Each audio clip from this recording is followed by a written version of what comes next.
ओम नमः शिवाय। आप सभी का हमारे ज्ञान सवेरा यूट्यूब चैनल पर हार्दिक स्वागत है।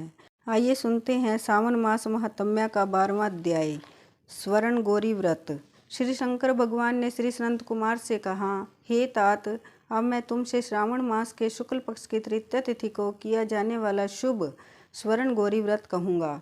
उस दिन साधक को प्रातःकाल उठकर स्नान आदि करके संकल्प करना चाहिए। 16 उपचार से भगवान सदाशिव और पार्वती जी का अर्चन करके यह प्रार्थना करनी चाहिए, हे देवादिदेव, हे जगत पिते, हे श्रोतम, मेरी पूजा आप स्वीकार करें।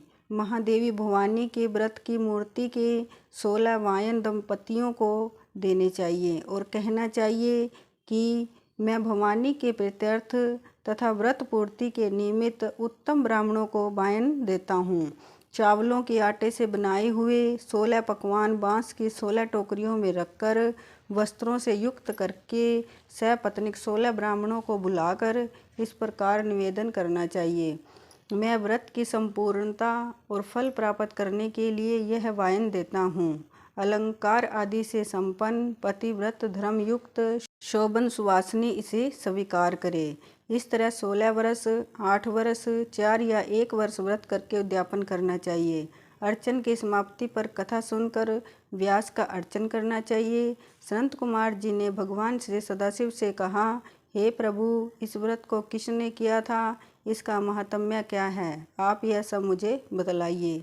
भगवान श्री सदाशिव ने कहा, हे ब्रह्मापुत्र, आपने बहुत अच्छी बात पूछी है, मैं सब कुछ तुम्हें बतलाता हूँ। हे महाभाग, यह स्वर्ण गौरी नामक व्रत प्राणियों को धन धान्य से सुखी करने वाला है। प्राचीन काल में सरस्वती के किनारे सुविला नाम की एक प्रसिद्ध नगरी थी। उसमें कुबेर के तुल्य चंद्रप्रभा नाम वाला राजा राज्य करता था। उसकी महादेवी तथा विशाला नाम की 2 अति सुंदर रानियां थीं। उन दोनों में से राजा को बड़ी रानी महादेवी अधिक प्रिय थी। राजा उसे देह प्राण से चाहता था और उस पर जान छिड़कता था। एक दिन राजा शिकार खेलने के लिए वन में गया। वहाँ सिंह, शार्दुल, वाराह, अरना, भैंसें, हाथी आदि का शिकार करके प्यास से व्याकुल हो राजा जंगल में इधर उधर घूमने लगा। घूमते हुए वहाँ पर एक तालाब देखा जो कि भ्रमर, चक्रवाक, कारंडव, पपीहा आदि जीवों तथा रंग बिरंगे विकसित कुमुद, उत्पल एवं कमल, मल्लिका, चमेली आदि से युक्त था। उसने तालाब के किनारे जाकर उसका उत्तम जल पिया। उसने देखा कि तालाब के किनारे अप्सराएं गौरी का अर्चन कर रही हैं।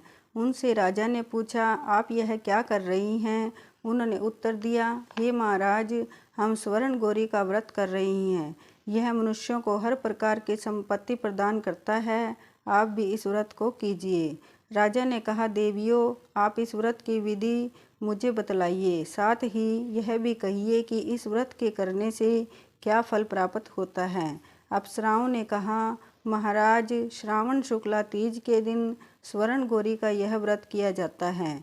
इसमें प्रसन्नता पूर्वक भगवान सदाशिव और भगवती पार्वती का पूजन किया जाता है। 16 तार का डोरा पुरुष अपने दाएं हाथ में और स्त्रियां अपने बाएं हाथ में या गले में बांधें, बस यही इस व्रत को करने की विधि है। यह सुनकर राजा चंद्रप्रभा ने भी उस व्रत को किया और 16 तार का डोरा अपने दाएं हाथ में बांधा। उसने प्रार्थना की, हे देव, मैं इस डोरे को व्रत के लिए बांधता हूँ, आप मुझ पर कृपा करें। इस प्रकार व्रत करके राजा अपनी राजधानी को लौट आया। राजा की दाईं बाह में डोरा बंधा हुआ देखकर बड़ी रानी के क्रोध का ठिकाना न रहा और उसने जबरदस्ती वह डोरा तोड़कर बाहर पेड़ पर फेंक दिया। राजा ने उसे बहुत मना किया मगर वह नहीं मानी। उस डोरे के स्पर्श से वह सूखा पेड़ हरा भरा होकर हरे रंग के ताज़ा पत्तों से संपन्न हो गया।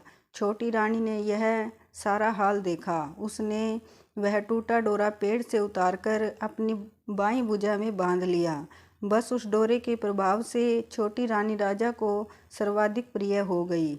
इधर बड़ी रानी व्रत का अपमान करने से राजा द्वारा प्रत्यक्त तथा दुखी होकर वन में चली गई। वन में जाकर उसने महादेवी का ध्यान किया। मुनियों के यहाँ ठहरी। मुनियों ने उसे देखकर कहा, अरे पिशाचनी, चली जा। वह दुखी होकर घोर जंगल में एक स्थान पर बैठ गई। उसको दुखी देखकर देवी ने दया करके उसे दर्शन दिए।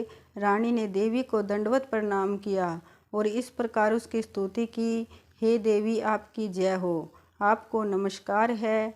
हे भक्त वरप्रद आपकी जय हो, हे शंकर वामांगे आपकी जय हो, हे मंगले मंगल रूपे आपकी जय हो। इस प्रकार बड़ी रानी ने देवी से वर प्राप्त करके गौरी अर्चन तथा व्रत किया। व्रत के प्रभाव से राजा जंगल में गया और बड़ी रानी को वापस ले आया। देवी के प्रसाद से राजा तथा दोनों रानियों की सभी इच्छाएं पूर्ण हो गई। दोनों रानियों सहित राजा संपूर्ण राज्य का उपभोग कर समृद्धशाली हो गया। अंत में दोनों पत्नियों सहित राजा शिवलोक को चला गया। शिवजी ने कहा, हे तात, जो शोभना पार्वती का व्रत करता है वह मेरा तथा पार्वती का अत्यंत ही प्रिय हो जाता है। इस लोक में उसको अधिक लक्ष्मी की प्राप्ति होती है और वह अपने शत्रुओं पर विजय प्राप्त करके अंत में शिव के निर्मल लोक को प्राप्त कर लेता है। हे महामुने, तुम अब सावधान होकर इस व्रत की उद्यापन विधि सुनो।